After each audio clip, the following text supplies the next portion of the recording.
Do this in remembrance of me.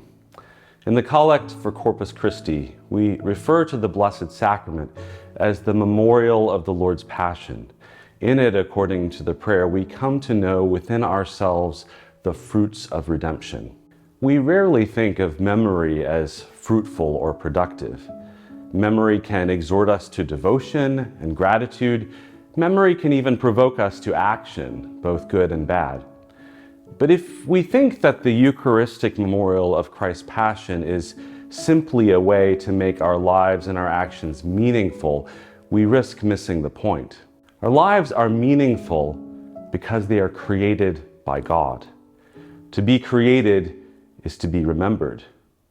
When we ask God to remember the departed, we ask that God not allow His creation to fall back into dust. To be remembered by God is to be alive, to exist, to be real. Likewise, our own memories are central to who we are.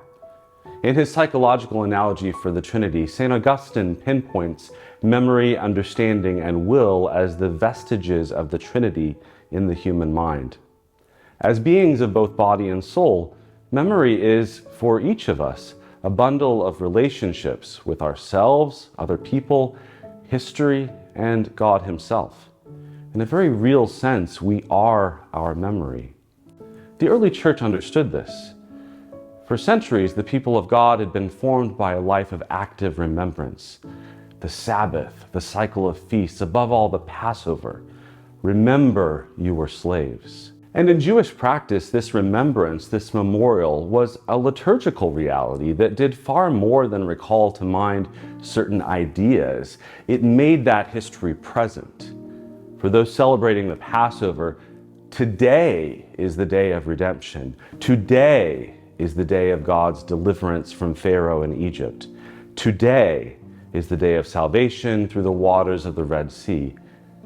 As the Catechism tells us, the command of Jesus to repeat His actions and words until He comes not only asks us to remember Jesus and what He did, it is directed at the liturgical celebration by the apostles and their successors of the memorial of Christ, of His life, of His death, of His resurrection, and of His intercession in the presence of the Father. At Mass we say, "We proclaim Thy death, O Lord, and profess Thy resurrection until Thou come again."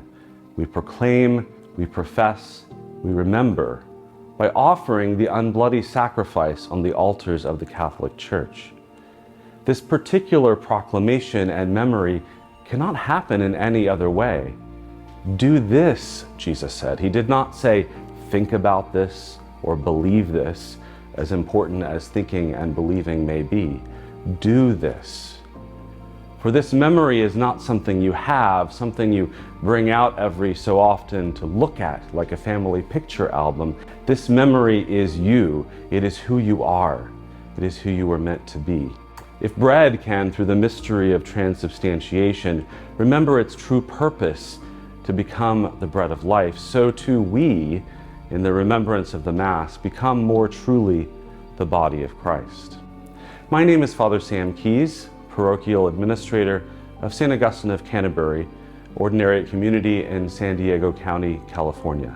And this is Eucharistic Revival in the Ordinariate.